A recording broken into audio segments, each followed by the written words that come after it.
Are you experiencing a slower time in January in your marketplace? I had one of my long-term subscribers, SergeThaPurge, send me a comment on one of my videos asking me to talk about what to do if you're experiencing a slowdown.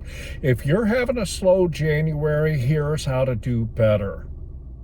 My name is John McFall, and I want to welcome you to the McFallRI channel, where I teach you how to make $25 to $30 an hour doing food delivery.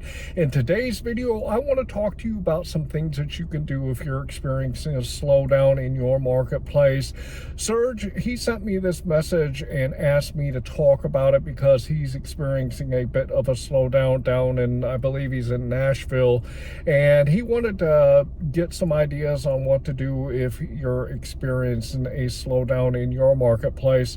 So today I'm going to give you a few things to look at while you're out there doing food delivery that might help you through this slowdown period. If you get value out of today's video, please like this video and subscribe to my channel. Serge mentioned in his comment the time of day when you go out, and obviously this is a huge factor when it comes to doing food delivery, whether it's busy or slow. You've got to know the best time of the day and day of the week to go out there to get your money.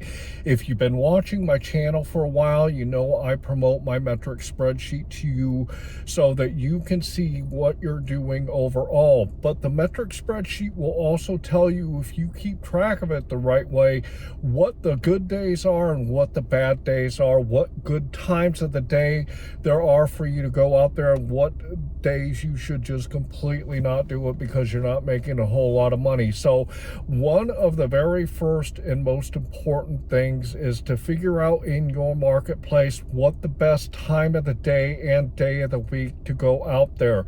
I know in my marketplace here in Fort Wayne, I go out a lot on Saturday mornings and Sunday mornings, but I go to specific areas in that marketplace at those times because I know where to go in my marketplace to get the best orders, no matter what time of the day it is or what day of the week it is. So you got to make sure that you really understand your marketplace and how it works, so that you know what those times and days are and where to go at those times and days, so you can have the best opportunity to make the most money.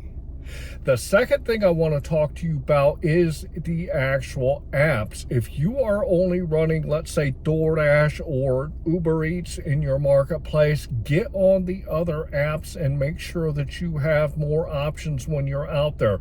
As a multi-apper, when I'm out, even when it's a bit slower, because I have 3 apps, DoorDash, Uber Eats, and Grubhub, I know that I can consistently get decent orders because I have more options when I'm out there. So if you're not on more than one app, jump on the other ones if they are offered in your marketplace. And if you still find that you're not making the money that you want to make when you're out there, look into other apps, because there's other things that you can do other than food delivery. Me personally, I'm on Roadie, and in my marketplace, Roadie isn't too busy, but there's times when I can get really good orders and make really good dollars per time and dollars to mile because I have that app. There's other apps like Instacart and Shipt, and you can also get on Rover, which is a pet sitting app. If you like that kind of thing, you can do people's laundry and make money that way. You can even get on an app for cuddling. Literally sign up for an app and put your stuff out there, and maybe somebody will want to pay you to cuddle with them. So make sure that you look at all the options that you have in your area so that you can make sure that you make the most money when you're out there. If another type of app like Instacart or Shipt is better in your marketplace than the food delivery, don't hesitate to try them out and see how you like them. Me personally, I cannot stand to shop for groceries, and I don't particularly care for Instacart or Shipt because I don't. However, if my marketplace made it so I needed to use those apps to make the most money, I would jump on them in a heartbeat just so I could get that income. The last thing that I want to mention to you that's a huge thing when you're out here doing food delivery, I talk to you about my sweet spots all the time. Auburn here, I have one sweet spot because that's the only place I can really go to get orders. Here in Fort Wayne, I've got 5 of them. And guess what my sweet spots are? My sweet spots are areas that I know I can consistently go out and get orders on DoorDash, Uber Eats, and Grubhub. And guess what? These are not areas that are considered hot spots on the apps. I know in my marketplace where I can go to consistently get good orders because I've analyzed the apps in my marketplace. I've also analyzed my marketplace.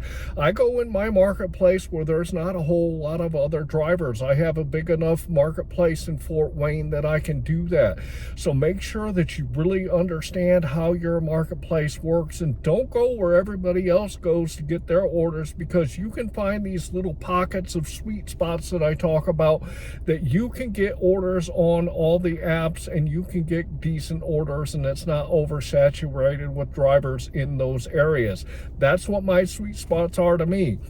Another thing about it is a lot of gig tubers out here tell you to go to one spot, you know, hot spot or power strip or whatever they call it. They tell you to go to one of those areas and just sit there and look at your phone and wait for the orders to come in. Personally, I don't sit and wait for orders because I'm not making money if there are not orders in my car. So what I do is I start at my very north sweet spot, because demographically I drive from north of Fort Wayne down into it. So I'll hit my first sweet spot, and if I see orders aren't coming in on it, guess what I do? I continue down the road and go to my second sweet spot. If nothing's happening there, I go to my third sweet spot. I go to where the money is, and that's what a lot of people don't teach out here on YouTube is you got to go where the money is and not just sit in one spot waiting for orders to hit your phone. So find yourself 4 or 5 different sweet spots and make sure that you're using those sweet spots to your advantage, especially when it gets a bit slower out, because one sweet spot might not be hitting, but you go to your second one and you're going to make a ton of money. So make sure that you don't just sit in one area, and make sure you know in your marketplace where to go to get the orders, so that if one area isn't hitting, you can go to another one that might be. So I hope I told you a little bit about how to make money even when it's a little bit slower out today. If you got value out of today's video, please like this video and subscribe to my channel.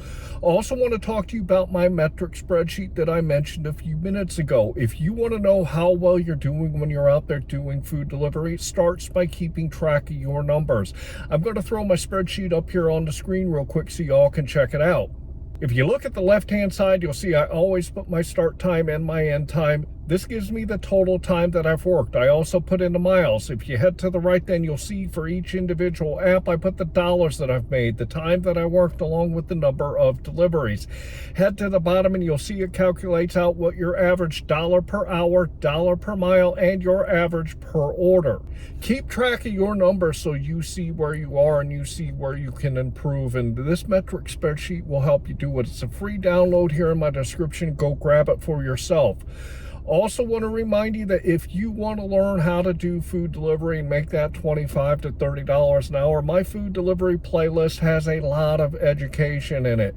If you want to check out a new series that I'm doing on multi-apping, check out this video here, which is how to multi-app, and it's part 1. I'm doing a 4-part series, and you can get more money. Also would like to say, I hope that you are out there getting the money that you and your family deserve. And with that, I want to say thanks.